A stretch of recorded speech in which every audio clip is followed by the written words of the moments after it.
afternoon, everybody. Good afternoon. Hi, Coach. Nick, I guess when we've sort of talked about the ebbs and flows that a defense can go throughout a season, and obviously it was really good yesterday.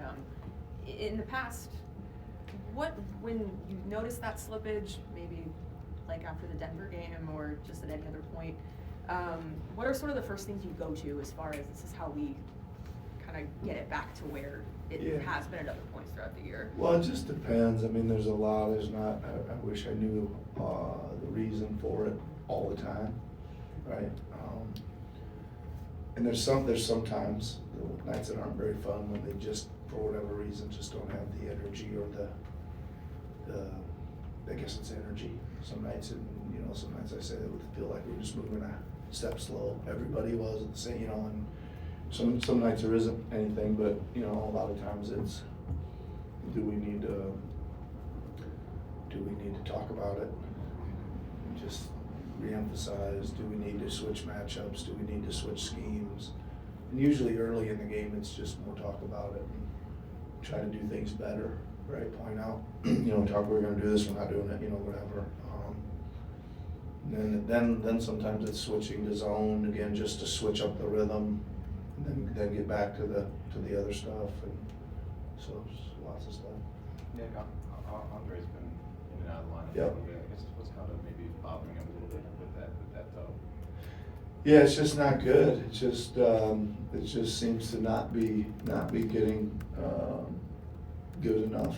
And when we thought it's been good enough, it's been I don't know. It's not really a re-injure, but it seems to have a pretty short shelf life because he feels good pre-game. He feels good. You guys are there. You see, he's pretty active. He's moving around. He gets in the game. He goes, and then he's just like, man, it's like I can't push off. I can't do anything right now. And so again, it was a setback, from the Denver game. They're just trying to do whatever they can do to get it to a place where it doesn't keep doing that. Yeah.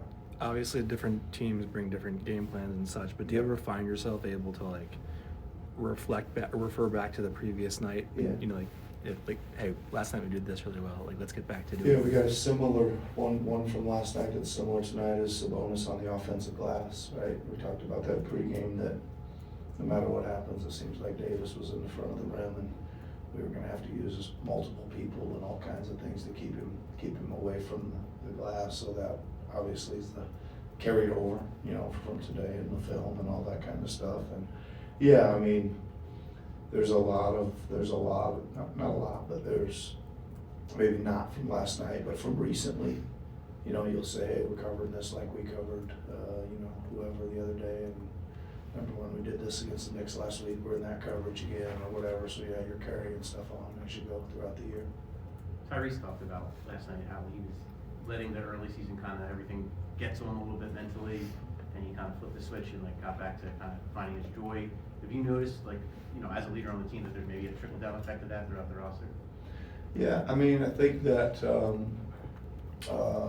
he certainly has flipped the switch, right? He's playing, so much better, shooting better, making better decisions, just in control of what the game and what's going on. He certainly has also made a bunch of strides, I think, leading the group. He's really found his voice there. So yeah, I think that's all. I just give him a lot of credit because it was a little rocky and rough, and it was tough on all of us. It still is difficult. Like I said last night, nothing's easy. We got a lot of things, moving pieces we're trying to manage all the time, it seems.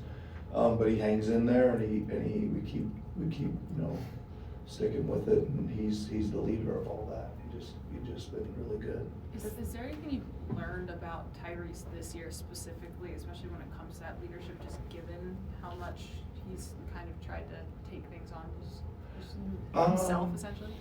I mean, yeah, I've learned a couple things. I think that, but the main thing is that he's kind of stuck with it, right? I think he's had some like in his play. That's a thing. It's growing, is what I would say, and I think it was at a point and maybe went, just like everything else, it has some ups and downs, but I think he's in the last couple of weeks, he's been on a really good run with commanding the game, calling plays, getting people organized, making small, great speeches and timeouts, things like that, right? And that's been on the upswing. Does his style remind you of any other guys you've had previously in your career, kind of in that type of role, maybe as like a young, growing leader in that way? No, not really. I think he's pretty unique in it. I think it's again probably more of a growing thing still for him than most of the other guys I've had that have probably been doing that since 6th grade, running their teams and stuff like that. But I've been really lucky. I have Kyle, who's just natural, Fred Bickley, just like that's kind of their main thing, right? So, but he's getting there, man. He's getting there. Nick, did you get any sort of clarity today on Paul and what the road ahead for him looks like, or still waiting on? Yeah, we're still waiting. They're trying to figure out some ways to get him on the court so that his finger's okay with the way it's going to be taped or bandaged or casted or splinted or whatever the options are, that he can hopefully keep it safe and get out there and something that he's comfortable with. And as soon as we get to that point, we should be in a pretty good place. I know you said last night that you hope that obviously Tyrese gets the coach's vote to be an Yeah. all-star reserve. You're also somebody who has a vote. I know you can't vote for Tyrese specifically, but can you just sort of talk about how you go about doing that yourself and the responsibility that is, and how much you look at stats, how much you look at your own matchups, and just sort of how you go about that process? I do it with the staff, because again, I just like to hear some other opinions and thoughts. And again, I think coaches now are getting criticized for winning teams too heavily a little bit, but I still do that. I really start there with the top teams and start seeing who they have and who maybe should deserve to be on there because of how well their team has played. I weigh it pretty heavily that way. Yeah. Looks good.